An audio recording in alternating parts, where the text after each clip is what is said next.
Welcome back to the Beaming Fast Forward podcast. My name is Charlie Jake Sanchez. My name's Kat Silko. And we are here in our living room for the second episode.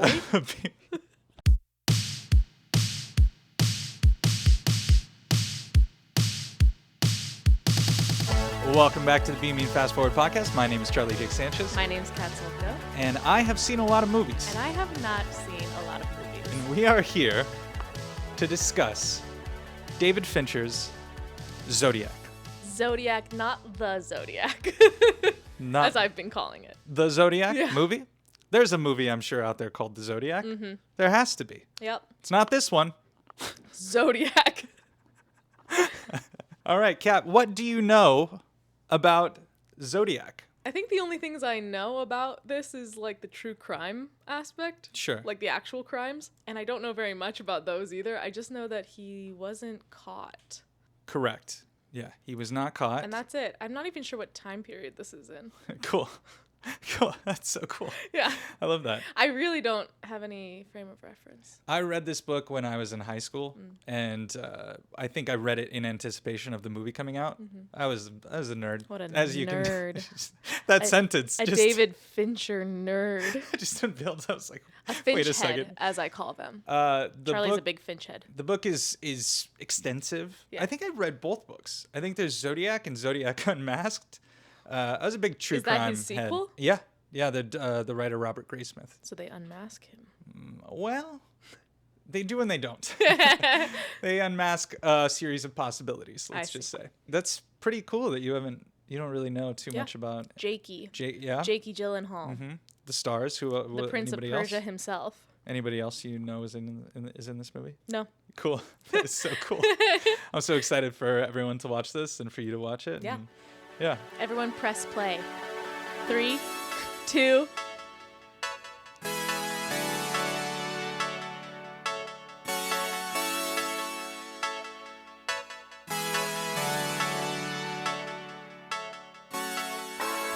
And we're back. I was going to do it.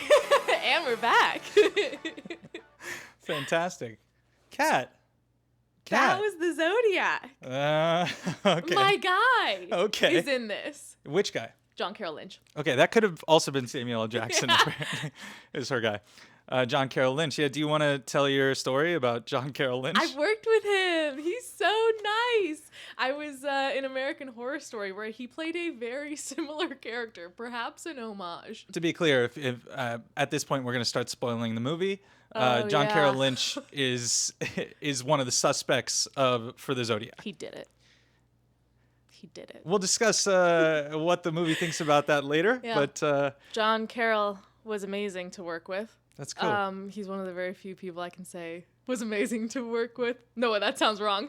Everyone's been amazing. I just haven't worked very much yet. I hated everyone I've ever worked with. He's the only one who's not rude, terrible. No, he was excellent. It was like my first big TV role, and it was like a group of 3 of us who this was like our first big TV thing, and he made a point of like introducing himself and like kind of showing us around the set. And then like when days ran long and we were covered in blood and it was really uncomfortable, and like he was just sitting there like reading his book, minding his own business, making conversation. Such a professional. You know, when you're covered in blood. And then he had to leave early to make what was that movie? The Something 5? The Chicago 7? Maybe it was the Chicago 7. The Trial of the Chicago 7? Yeah. Okay. Yeah, he was gonna make, I think, that movie, and was like needing to get his scenes out of the way, so because he had to leave. I forgot that I had a story too. Like he came to see one of our plays at a theater company with some people, and we produced this play, and he came to see it, and he was one of the loveliest people ever. It was he's just really, really cool. The consummate professional. I was stoked because of Zodiac. I was just, and I was a little scared, honestly. I was in the back, and I was just like, I don't know if I want to meet this guy. Yeah. And he turned out to be like the nicest guy ever. He's the loveliest man. Yeah. Yeah. That's so cool. So there you go. That's your guy, John Carroll Lynch. Okay, maybe he didn't do it. He's too nice. Well, we'll Big go. ups to JCL.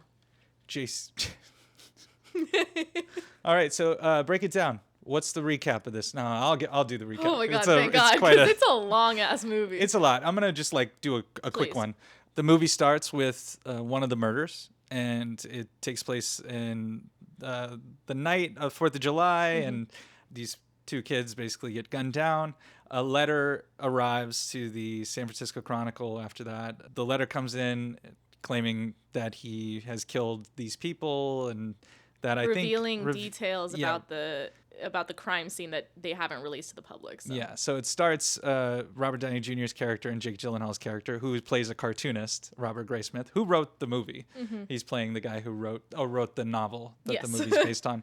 And so it just starts their long journey into uncovering who this person could be. Long journey. As there are murders keep happening. Yeah. And then Mark Ruffalo's character, Dave Toschi, real life, these are all pretty much real life people, comes onto the scene. He's investigating the murders. Many years pass. People are dying.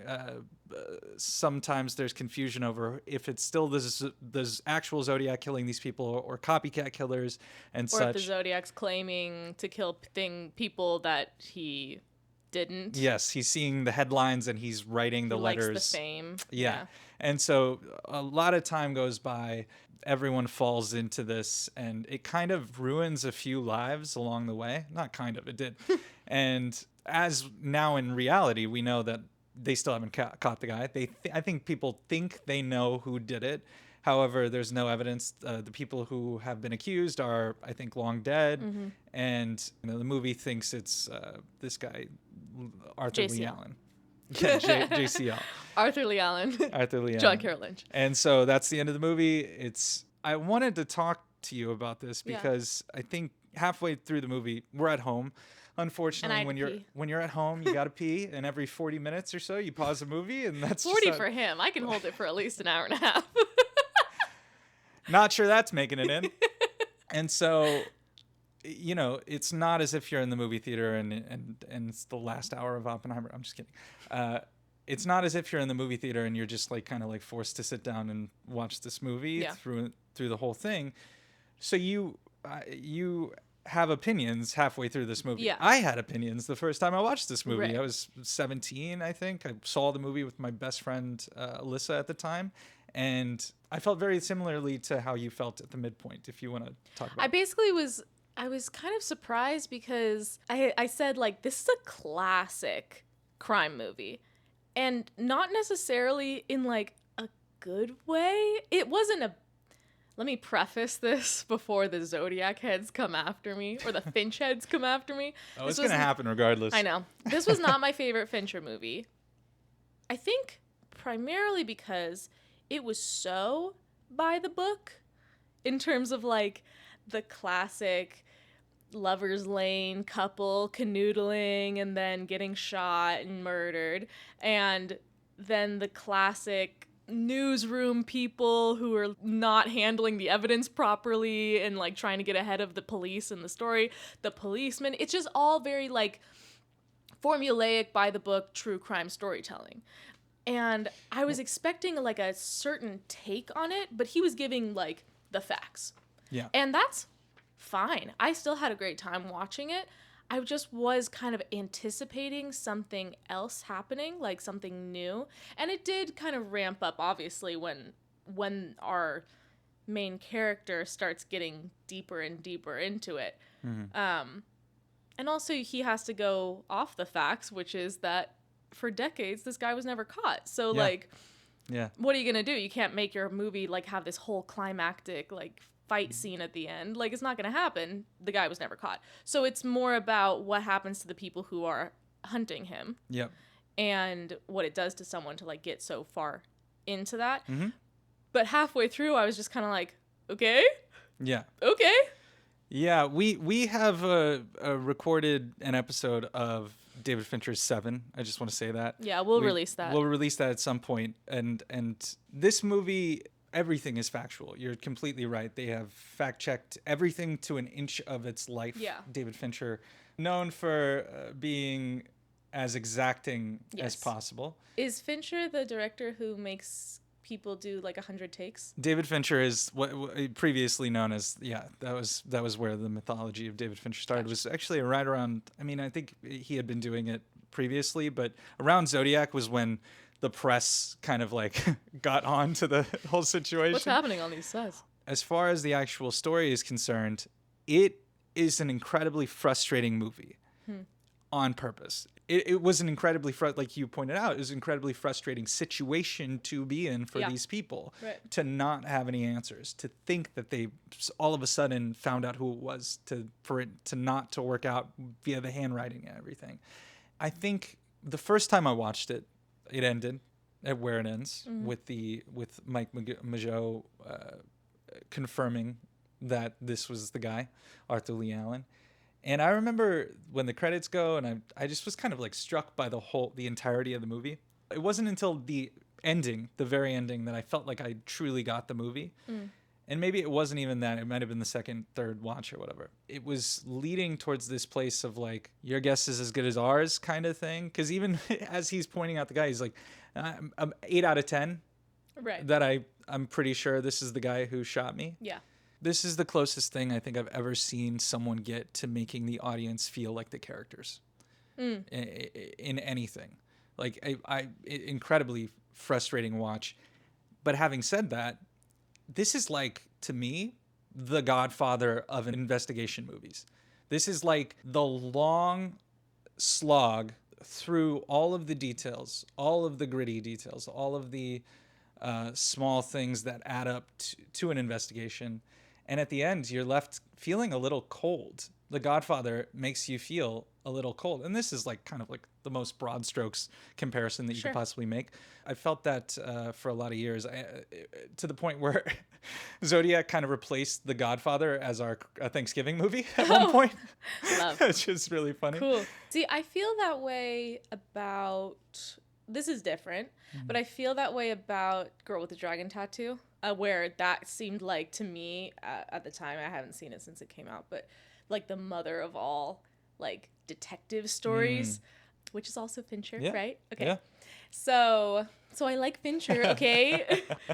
And I understand this is supposed to portray something else, which is the reality of investigations and how like you could have all the circumstantial evidence in the world, it will not put someone behind bars, like the conversation towards the end between Mark Ruffalo and Jake Gyllenhaal, and how frustrated Jake is by that because he's not a cop, so he doesn't understand how like the justice system would work in that scenario. He's just like, it's obviously the guy, right? Well, but because he's also not a cop, he's able to do things differently. Yeah, exactly. Than what Ruffalo. He doesn't have to worry about evidence and chain of command. And exactly. Yeah. What I wanted to talk about also, kind of in conjunction with these 2 points, is that when a filmmaker makes something, like Seven, for example, you know he can go there. Yeah. And then he makes something like this, he's purposefully going in a different direction because he can go there the whole time. And he does eventually go in that scene where he's running out of the basement, you know, where you're just all of a sudden the screws get tightened and you're like, oh my God, how did he end up in this situation? Yeah. You know, his obsession brought him here to the basement. And he totally fucks himself by going like, well, this is the actual evidence that we have. And he's like, you didn't write that. Who told you he wrote that? Yeah. I wrote that. And for me, that moment wasn't like a he's going to die moment, just because I didn't really believe that guy was the killer. But the way that he was talking, he was like, there has to be 2 killers. Like, there has to be accomplices. Like, that makes sense to me, you know? And the guy was creepy as hell and totally toying with him or something. Bob Vaughn, played by Charles Fleischer, Roger Rabbit, the voice of Roger Rabbit. No way. Yep. And so, of course, hate knowing that. Fincher loves to use people's natural qualities or star power in a different way. This was a who's who of actors. I wrote down, this is the character actor Olympics.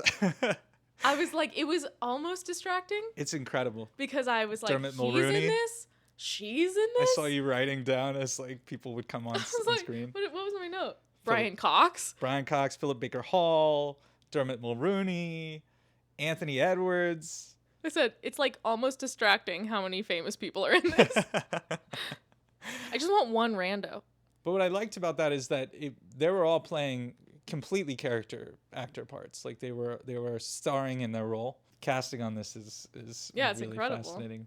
Mark Ruffalo specifically struck me because he's so soft-spoken in this, and I know that's not how Mark Ruffalo in other movies talks. So I'm wondering if I know he likes to study The people real people he's portraying as like biopics, like he did in Spotlight. Yeah. So I was just wondering if the cop that he's portraying was a soft-spoken man, and like, or if that was just a choice he made. It's a really interesting thing because I didn't read him as that soft-spoken. He's playing Dave Toschi, who, as you mentioned repeatedly, is the basis for like Steve McQueen's character Bullet, and also Dirty Harry is based on Dave Toschi. I didn't get that. I got like kind of a teddy bear cop. I did not know Dirty Harry was based off Dave Toschi because like all he wants is to like eat animal crackers, and he like can't provide them for himself. He needs his partner to He's like. supposed to be very stylish too, like you know the way that he dresses. Like they point but I out thought the way Dirty he holds Harry his was gun. supposed to be like. He's like pushing the bounds but of legality. That's why he gets upset and walks out of that movie, is because it's not at all like reality. Sure. Jake Gyllenhaal's character. I want to like take a shot every time they say that he's a Boy Scout. Eagle Scout. Sorry, Eagle Scout. He corrects them. He's kind of obsessive about the story from day one. Yeah. You know, actively putting his family in danger. Neglecting his family or putting them in danger. Yeah, both at the same time. Robert Graysmith had this great quote that, Jake Gyllenhaal, his wife leaves him, and afterwards you see that the entire apartment or the house is filled with the papers. Mm-hmm. And Graysmith was like, they were really nice to me because if you had seen what my house actually looked like. Yeah, so Uglier. Apparently it was way, way messier and crazier with all of the documents. Yeah. I remember saying to him when we watched it, I was like, yeah, he's really upset about his wife taking the kids for like 2 seconds. And then he flips the paper over. He sees another like evidence trail and he's like, and I'm off. Sounds like that's accurate. Sounds like that was pretty accurate. Right. And based on how in-depth the details are of the book and the movie, I'm positive I'm sure he that's did all the case. work. That's no question. Like he says, I like puzzles. Yeah. I like puzzles. And I like how they had to specify at the end, like, he has a healthy relationship with his children. I know. Yeah, that was great. In the captions. Don't worry, he made up for it. Yeah. So do you want to talk about how did you feel about? We'll talk about the performances, I think, because there is a lot of story behind the scenes. How did you feel about Jake, Robert Downey, Ruffalo, other than the what you said already? I think I've seen Jake stronger acting wise. He's doing good, but I think Robert Downey Jr., Mark Ruffalo, Goose, JCL, they're kind of like they have a certain take on this character, and maybe it's just because Jake Gyllenhaal doesn't age in 20 years. That's fair, yeah. Yeah, that's interesting. When he meets John Carroll Lynch in the hardware store in like 83, that's 15 years after he's a Boy Scout at the Chronicle, and he looks exactly the same. I think it's in performance that it's like he looks him dead in the eye and like, would he have done that before? Maybe not. No. Sure. Yeah. He's grown as a person, absolutely, as a character. But it was hard for me to kind of wrap my head around the journey of that character when it doesn't seem like any time has passed on his face. So I guess we'll talk briefly about Jake. Fincher and Gyllenhaal on set there was a lot of tension. Really? Yes, he was not happy with the performance that Gyllenhaal was giving. There's a quote Gyllenhaal had when they pre-release when he said, Fincher likes to use people as paint, and it's tough to be a color.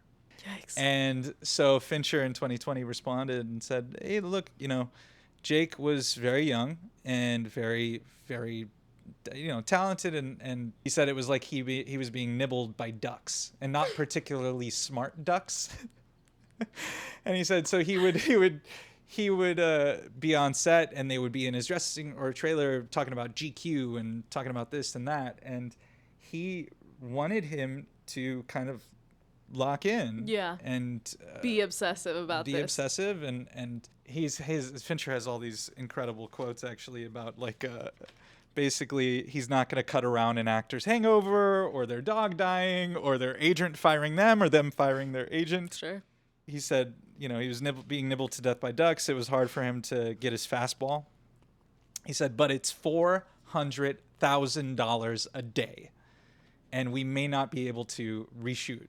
I need to make sure the story is being told. Yeah. And it's so funny because, over the years, people have talked about how exacting, like we talked about, Fincher can be. And this is a famous story. You've probably heard this. Fincher, they're shooting. It's been like 11 hours. They're on the 100th take or something. Yeah. And Fincher calls cut. Ruffalo goes like, oh my God, he's coming over to fire me. Oh my God, he's coming over to fire me. I feel like I've heard that story, but it's on a different set. Mark Ruffalo thinks he's being fired from so really many things. Actually. And so Fincher walks past him and moves an extra over 2 inches and then walks past Ruffalo, pats him on the back. And Ruffalo goes like, oh, this guy is not even... Like, I'm 10% of the frame, and this guy's looking at 100%. Barely cares about how good I am versus the entire shot. And famously, the amount of takes, I don't know. This is like, now this has become such a story that I don't even know who first told it.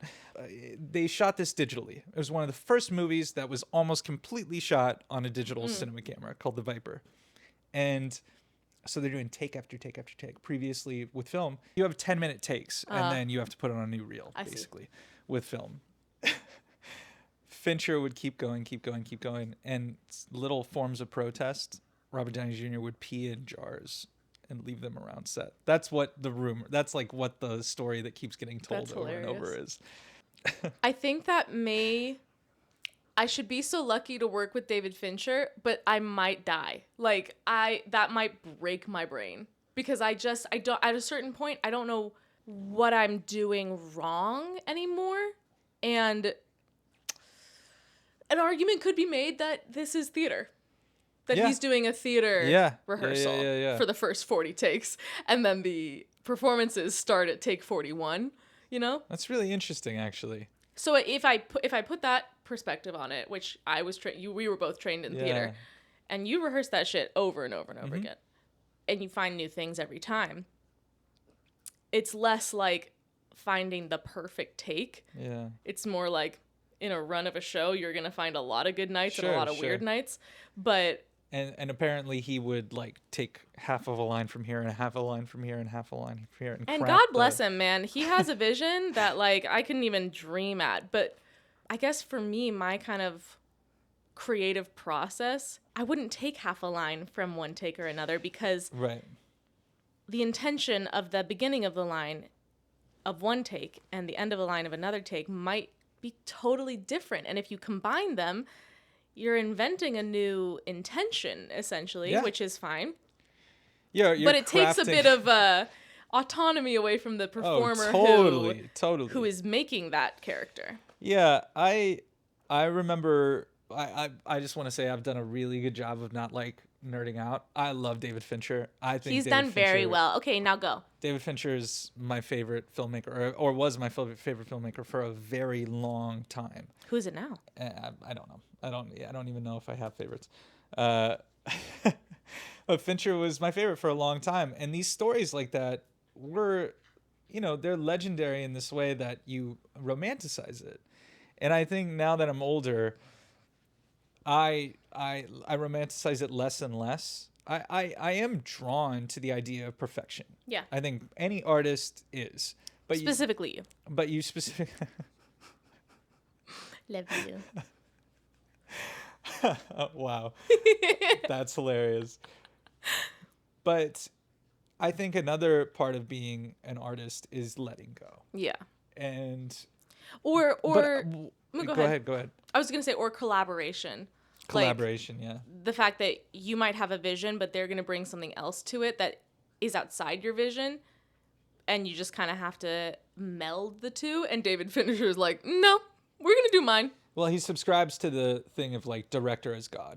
Yes. I think. And having said that, though, I don't know David Fincher. Maybe I don't he know. has compromised. Yeah, in that's what his I'm saying. Is projects, and we would not. Have I think any the idea. reason why he keeps hiring the same people, I think this is edited or sound design is done by the same Ron Kleiss, I think, is because he can trust these guys. He knows whoever he hires at this point has worked with him, Is there an actor who that has a been through line? consistently in David Fincher projects? Because I feel like the actor, and I don't think this a lot in movies, the actor is like kind of the one being beat up more than everyone else. I mean, crew wise, doing 100 takes is so insane, but like acting wise, 100 takes is, you can only say the line so many different ways at the same time. And if you're gonna cut two takes together anyway, why do we need 100 of them?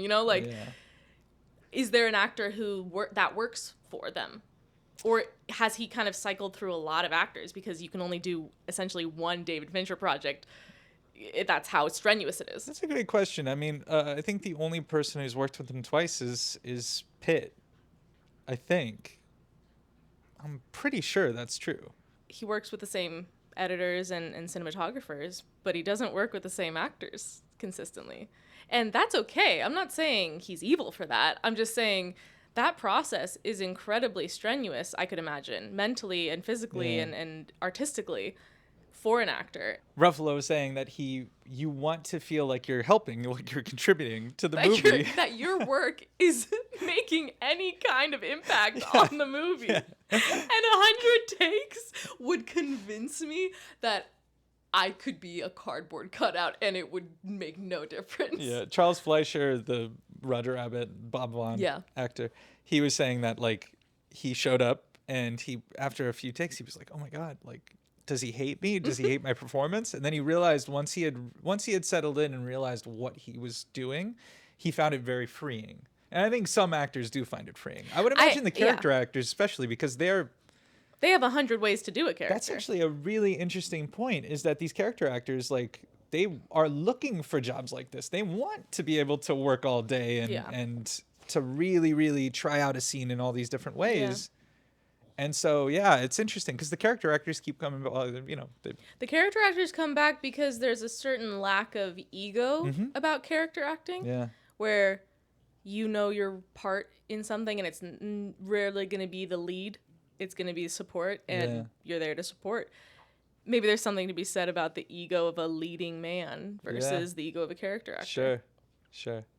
I want to say that as previously as an actor, I would have loved 100 takes. I am a psycho. I'm a psycho. I did theater. I did, I did theater too. I think I have I have the ego problem. Where it's not like, oh, I'm too good for 100 takes. It's like, I'm terrible if they need 100 takes. I must be horrible. I just think in my head, I'm just like, if I had to do 100 takes, I have to be good in one of them. The odds are he can use me. He's not going to cut me out of the movie. Yeah, that's actually a fair point. Yeah. I agree with you that it's not Jake's best performance, but I think he is actually really, really, really exceptional in the movie.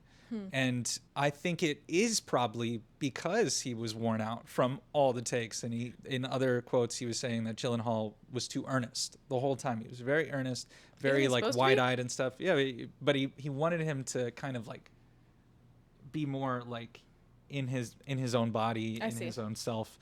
And so the exhaustion does come through in a really interesting way. He is very Boy Scout, but he's kind of like being put through it. You could see the journey of the actual filming through the performance.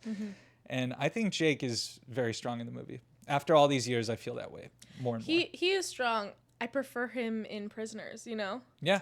Well, that was the second half of his career, I feel like. Yeah. There was a line of demarcation where Prisoners all of a sudden sparked this whole new era. Yeah. Bug chooses now to want to play. Should we give him a bone? Yeah, now's a good time. Touch. Good touch. Paw. Good paw. Paw. Good paw. Bye-bye. So if you hear noises that sound like somebody licking and chewing something, it's because that's what's happening. Sorry, what were we last talking about? How do you feel about Robert Downey? And I was so surprised that he was in this. Yeah, I know you were. You reacted so funny. I was so surprised a lot of people were in this. Yeah.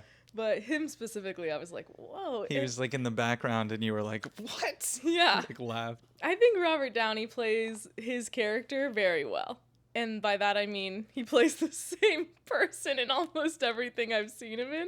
Yeah. In the last 10, 15 years. A wisecracking, fast talking, Yeah. you know. Cool guy. Guy who's got issues. Yeah, issues, but like underneath it all, very cool. The guy that Robert Downey Jr. plays obviously died of emphysema. Paul Avery, yeah. And was an alcoholic and... He was doing cocaine, he's a drug addict, and pills, popping pills. Yeah.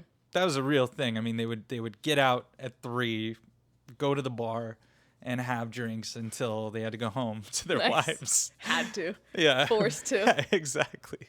I liked the sequence where he's like just getting the ball rolling in terms of his investigation, Gyllenhaal, and he keeps coming back to Toschi, and Toschi's like, I can't tell you anything, but you should talk to this one guy. I'm not supposed to talk about open cases. You should go to this place. I love it's like that part. really great that he's like, I mean, it was the 70s. What really is professional decorum?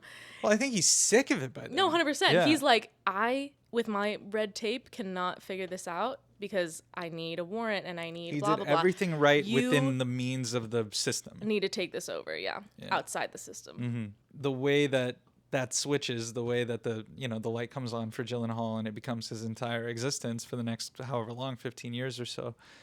That's what I think I was trying to say with that scene later in the movie where he ends up in that basement.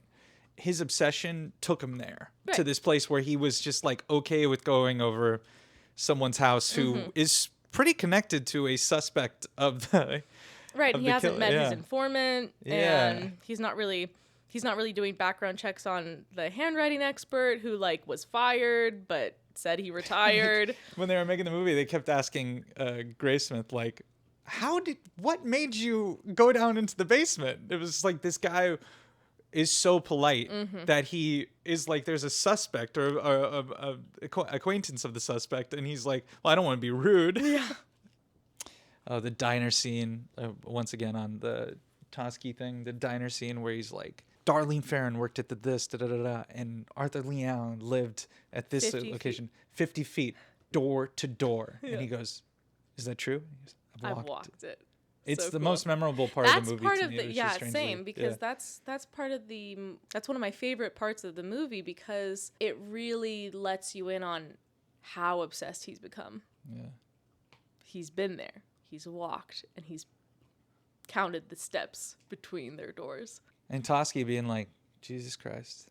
Yeah. Proving that, Oh, this guy's legit. yeah. And I think the point of having a writer being the person who solves it is like he doesn't have to get him convicted and put in prison. He just has to write a book about it. Yeah.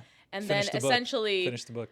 the court of public opinion will condemn someone if there's enough evidence. Yeah, If there's not enough evidence too, but if there's enough evidence, the court of public opinion is almost as powerful as the justice system itself. Yeah, it's true. If you read a book about an alleged Zodiac killer who happened to have died as it was being published, if it had been published 5 years ago, his life would be over in the same way that if he was convicted, it would be over, you know? Yeah. So I like the end scene, even though Jake Gyllenhaal doesn't look a day over 25. So when he walks into the hardware store and he looks him in the eye, and then JCL looks him in the eye and is like, you know who I am, I know who you are, or who you think I am. Yeah. And that's all he needs. He's like, I just need to look him in the eye and I'll know. And he knows. He goes, all right, I'm going to finish my book. I really liked the aspect that was really prevalent in a lot of true crime that I learned about from the 60s and 70s and 80s, I think, where states did not communicate with each other, let alone counties did not communicate with each other. So a lot of the reasons why Golden State Killer and like all of these people were basically allowed to run rampant is because they knew if they crossed any kind of line and went into any different county where the policemen were different, they would not be caught because they did not talk to each other. And if they did, it was like, well, what are you going to give me for it? You know, like, yeah. As opposed to, we're trying to catch a killer together and we both have cases with this killer. It's beautifully rendered in the movie of that like, oh, well, you should call this guy over there because they don't give us anything, or you should call this guy over We don't there. have a fax. It's just like he's constantly bouncing or the fax situation. Fax is new. And that dynamic slowed down these cases. Once again, like the ego getting in the way of all. Yeah, because the thinking was, oh, well, we own this case. This was kind of the birth of the term serial killer. Sure. So they didn't really understand. This was also around the time we're watching Mindhunter now as well. It's kind of one of the reasons why we got into it. We're on a roll, and this was around the time where they were coming up with behavioral science and like the idea that it's not just a crazy person. You can write them off as crazy and they're born that way. You can literally solve cases by figuring out which type of deviant they are and what triggers them and what they're after. And I found it really fascinating to watch all these different old school policemen and detectives kind of try to wrap their heads around, why would a guy send us a cipher? Why would he play with us? It's interesting to look at it through the modern lens as well, of the way that we fetishize true crime. Yeah. One of the best clips of Fincher speaking on anything is when he looks at the camera and he said, I think people are perverts. Yeah, that's my contention. That's the entire thesis of my career, is what he said. And he consistently returns to it over and over because I think he has something different to say each time, or at least he realizes there are different ways to explore what he's talking about. In Mindhunter, it's the idea of, to understand the serial killer, you have to empathize with them. You have to think like them. Yeah. To the point where, I mean, that character, this is not a Mindhunter podcast, but that character becomes he easily empathizes with the serial killers because he himself isn't always aware of the social cues, can kind of like get obsessive, kind of on a level on the opposite side of the serial killer that, it becomes dangerous. He's walking this line and people are looking at him like, what the hell are you doing? Right. One of the things that I found interesting, it's like what you were talking about how by the book it is. Yeah. And how detail oriented, and how constantly you're getting a date and you're getting a place and you're getting a time. I wasn't sure I needed as many as he was giving. Sometimes it would be like a date, and sometimes it would be like 6 weeks later, 2 days later, 5 hours later, 10 days later. And I'm like, okay, where are we now? Like, I would have preferred maybe all dates or all time sequences. What do you think, broad strokes, you would have preferred if it took place every 5 years, say? Maybe. That's one way of doing it. Or just like January 69. July 60, sure, like a month, 70 or whatever. Yeah. They tried to have it both ways. They tried to do like 2.5 months later with the date, and then they would have, like you said, 6 weeks later. I found that really interesting. Now that you've pointed it out, interesting that they did that. You would think there would be some consistency, or they were just like, I'm sick of seeing the same thing over and over. I don't care if it's December or January. Yeah, 6 weeks. 6 weeks. Yeah. Right, exactly. I wish it was like that the whole time. Yeah. The taxi scene, we have clearly jumped the shark as far as like any linear thing that we're going on. I don't think we're going to do that for this one. Yeah, this one's... Usually we go like scene by scene or act by act. This one we're going to jump around. Feel like the movie itself. I think you're going to be like, where am I? 6 weeks later? Yeah, you're going to feel a lot like the detectives in this movie. What are they talking about? The taxi cab scene where Ruffalo and Anthony Edwards are introduced to the audience, and they are breaking down the scene and the crime scene, and that is like one of my favorite scenes. A bit of comic relief, but also you could tell they're very smart about what they do. They've done it a million times. I love when he's like, they're spitballing to each other. He goes, because I'm stupid? And he goes, you're not stupid. Yeah. What was it? You waited for him to put it in park. Yeah. So it's like, okay, right, I'm not stupid. Like, they're putting themselves in the mind to try to figure out where he went, where would he walk. Great use of screenwriting to introduce the characters as intelligent. Yeah. Jesus Herald Christ on crutches. That was a Robert Downey Jr., what I assume was a Robert Downey Jr. Ad-lib. original. Brian Cox. I love Brian Cox in so the back much. seat when he gets introduced, and he's like, "They're fucking animal crackers back here." They're fucking cookies. I couldn't believe that Brian Cox was in this. He literally, like, I missed that man's voice after Succession. I was like, ugh, there he is. There's quite a few movies that we could really, really like. would love. Actually, Manhunter, which is what I was gonna watch before we watched Mindhunter the other night. Like, What's that's- Manhunter? Brian Cox plays Hannibal Lecter. Whoa. Yeah. Okay. We have to check. I'm that intrigued. Out. Yeah. Oh, the Aqua Velvas when they're in the bar and he's just like, So "It's an funny. Aqua Velva. You wouldn't laugh if you tried it." And then he Cut tries to it like and he's just 12 on the like, table. his head's on the Yeah. side. That was so funny. That was great. Jake Gyllenhaal has 2 kids because he keeps mentioning 2 kids pre even Chloe Savini. I only see 1 at all times in his apartment. He goes, "Yeah, I have 2 kids." I was like, "You have 1 kid, sir." The that one to you me- keep driving to school because the school buses are going to get blown up. That to me is completely Fincher's point of view as the son of a father who, in the time, lived in Marin County. And like one day Fincher had realized like police keep following the bus on the way to school, and his dad's like, matter of fact, like, "Oh yeah, that's because the Zodiac killer said he was going to shoot out the tires of the..." And you're like, "Oh, great. Cool. Awesome." I saw on Reddit someone Cool, was Dad. like, "Gotta love the 60s, man." Yeah, seriously. Arthur Lee Allen, Yeah. JCL, JCL. John Carroll Lynch. He does I'm not the Zodiac killer. He does If I was, I certainly wouldn't tell you. stillness so well. He's incredibly gregarious, kind of at first, and he's kind of like He's testing very them like, out. "Oh my god, yeah, of course. I mean, I told this to the other guy, and you didn't talk to him." What's really fucking cool about his talent is that he knows what he looks like. He knows how he comes off. Yeah. He could be the nicest guy in the world, but he knows how people perceive him. Yeah. And he uses it to his own, for his own gain and his own talent. And his talent is immeasurable. He's one of the best character actors I've ever seen. So now we are 11. This will be our 11th episode. How do you feel about the project? Like, how do you feel about the movies that you've seen? How do you feel? I mean, we'll do this check-in every so often. Yeah. I think we've done a really random spread, For real. and I'm learning a lot, Like, I don't think I would have been able to pinpoint just like the by the bookness of this movie if we hadn't done 10 episodes before this where I'm intentionally looking for how it's being made, not just what's being made or what the content is, but how the content is portrayed. Because I come from more of a writing and like acting, obviously, background. I'm always looking for character and story and plot and arc.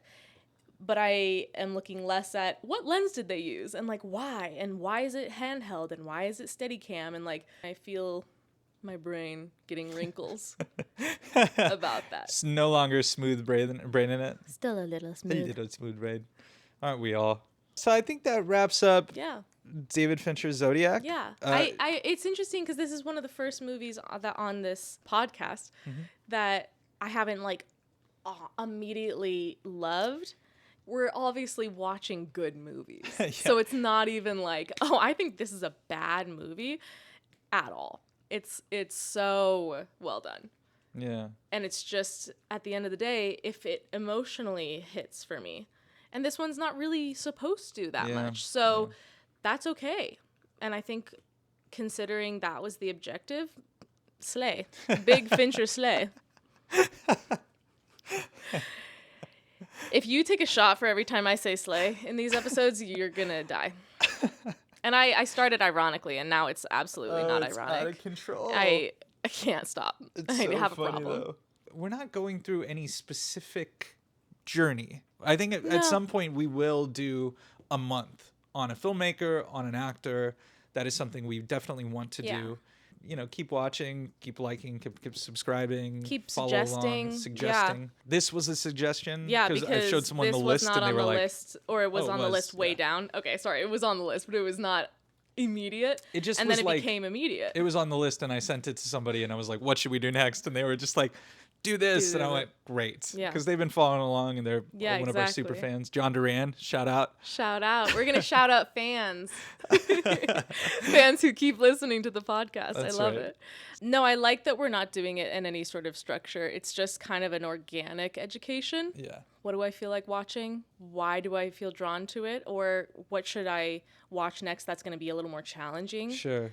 Like, you are my spirit guide, and you're like, I think you should watch Zodiac. And I'm like, yeah, aye, Captain. So it's like movies come out randomly, and there's not really a rhyme or reason for how many thrillers or how many Release like dates romance or whatever. I'm watching them kind of randomly. That's a and good that's point, actually. kind of nice because then there's less academic pressure. It's just more like, watch a movie. It's different than the others you've seen. Why do you like it? Why do you not like it? Yeah. What parts about it speak to you?